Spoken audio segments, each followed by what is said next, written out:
Why have prices gone up so dramatically, tenfold in the case of some products like rice? First, we have the rise of the middle class in China and India. A lot of people have been talking about that, and it does matter. Those countries have been growing at 5, 10, in some cases even faster for years now. And it's a good thing that many people have escaped poverty. As they do, they want to eat more, and they want to eat more energy-intensive food. They want more meat, which requires more wheat or rice or other staples to produce.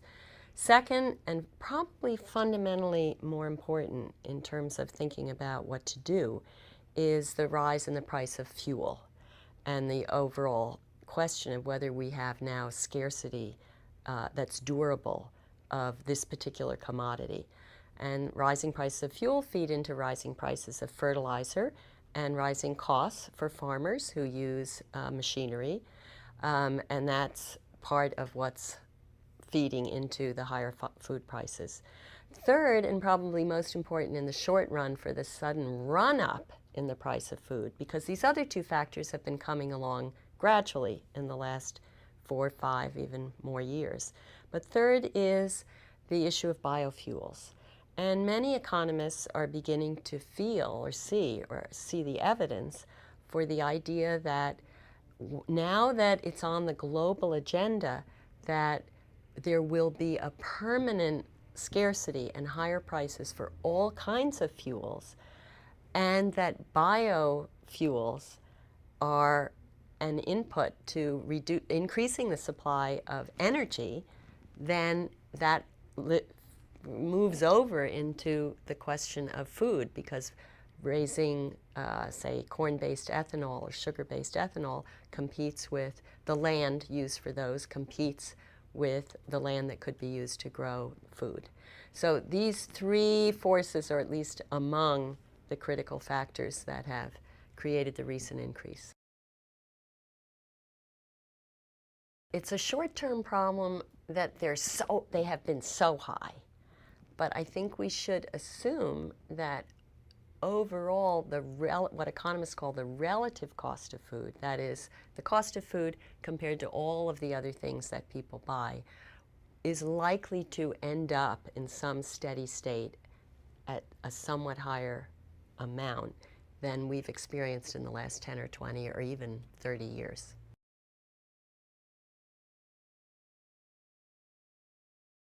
There's the good side and the bad side. I'd say on the negative side, the fact that the Europeans have particular mandates for use of biofuels, that they have agreed amongst themselves that biofuels will take up at least 10% of all their energy supply, and the fact that in the US we have a tariff against ethanol imported from elsewhere, and we have subsidies to our corn-based ethanol. Those are complicating, let's say, factors, because they're signaling that food and fuel are substitutes in production in the rich world and are becoming more and more substitutes in production, particularly now with all the talk of energy independence. So that's a problem. On the good side, I think that it is in the West, and particularly in the US, that we have the capability, the entrepreneurial capability and the technological capability to find better ways to produce more food more quickly. And here the challenge really in the West is to find and share that technology with the developing world, and to ensure that the technologies that are developed can be used and are appropriate for developing world conditions. So, you know, from where can come a new technology for cassava or for millet that's grown without irrigation or with much less fertilizer? So that's where a contribution can be made. It's not just with money and charity, but with harnessing our technological and business prowess to the need to create more production and higher productivity in developing countries. I want to be clear that when I talk about the poor, I'm talking not only about the 2 billion people who live on less than $2 a day, but another 2 billion people, so we're 4 out of 6 or 7 billion people in the world, who live on less than $5 a day or $6 a day. So the poor by Western standards have been hit very hard. Let me give you this example. In the US, on average, people spend perhaps 10% of all their income on food. Maybe the poorest households are spending 15 or 20% on food. If food prices go up by 50%, then in America, people have to spend from 10 to 15%. They have to go from 10% to 15% on food. And they can cut back in certain ways and make certain substitutions. In many parts of the developing world, a household will be spending 50 or 60% of its income on food, and in some cases even more. If food prices go up by 50%, there just isn't that much room to ensure that people can feed their children. So that's a serious problem. It's absolutely critical to deal with, in the medium term, ensuring a higher supply of food, but also finding ways to ensure that there's a safety net to it, so that governments can help people adjust and deal in the short run with the volatility in food prices, the spikes that have been experienced recently.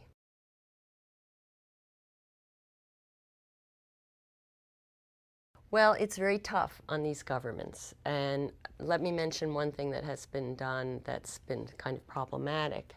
Not in Egypt necessarily, but in India, for example, the government at some point decided to restrict exports of food. And there were risks of this in South Asia and Southeast Asia, in the Philippines and Indonesia also. Now, why do governments do that? They have a legitimate concern that if they allow food to be exported, there won't be enough at home, and that will lead to a rise in prices, and the poor will lose out.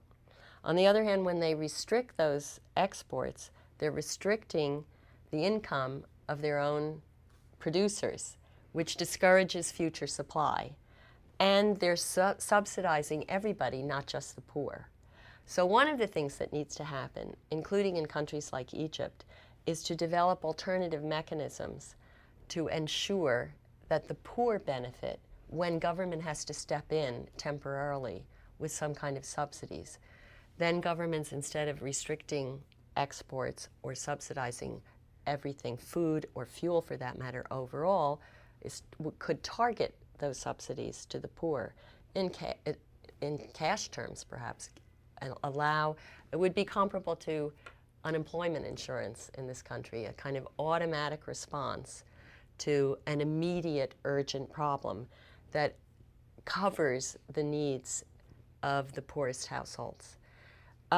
What else can governments do? Well, both governments and the donor community, the World Bank and USAID, have probably neglected agriculture for the last 20 or 30 years. It's hard to know why. It may have seemed reasonable at the time to put emphasis on roads and schools in rural areas, but looking back, what we see is there hasn't been enough investment in agriculture.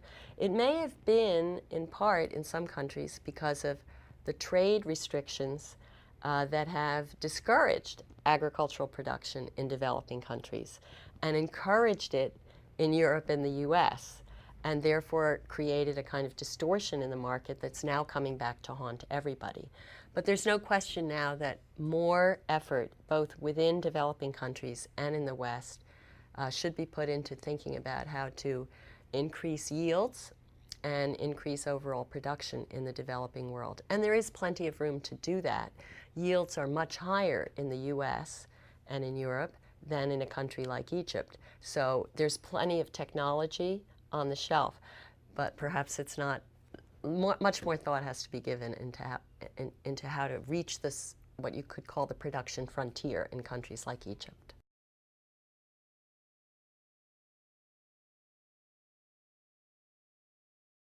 I don't know enough about exactly what Cuba is doing to comment on whether they're doing the right thing.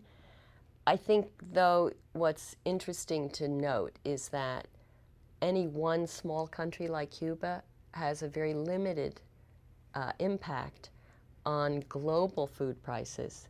So unless Cuba both produces more and then takes steps, say, to restrict its exports or to maximize its imports in a way that might not be good for the world, even if it seems good in the short run for Cuba, unless it does that, it is part of the larger global economy. So it just goes back to the question of overall supply and overall demand. The demand of people in China and India for food and the mandates on biofuels in the US and Europe will affect the prices that Cubans face, even if Cubans become self-sufficient in food. The other thing about Cuba that's interesting is they get oil on the cheap from Venezuela.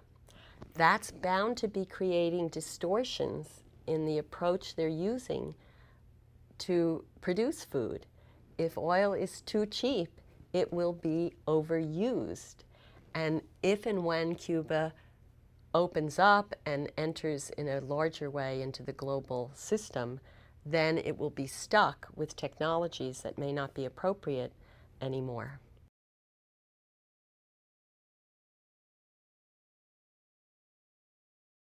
With the food crisis, the obvious immediate issue is to ensure that the United Nations World Food Program, which has a very sensible, well-run arrangement for delivering food in a humanitarian crisis, has the resources to buy that food and deliver it.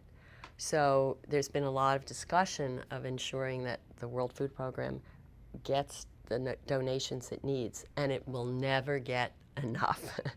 So the short-term response has to be an emergency response of that kind. Then I would say there's a sort of intermediate response, which has to do with looking at these issues like the biofuel mandates. It would be better for Americans and better for the rest of the world if we could find a way to manage our issues of energy dependence better. And in particular, for example, to reduce the tariff on ethanol coming from other countries, especially Brazil, where they produce ethanol with much less energy and less carbon footprint, less problem for climate change than we do with corn. So that's a kind of medium-term issue that we're working on. And then the long-term issue has to do with creating incentives for the private sector to be doing the investment in the research and development that's critical to developing country farm production. I would choose those three as examples of short, medium, and long-term solutions.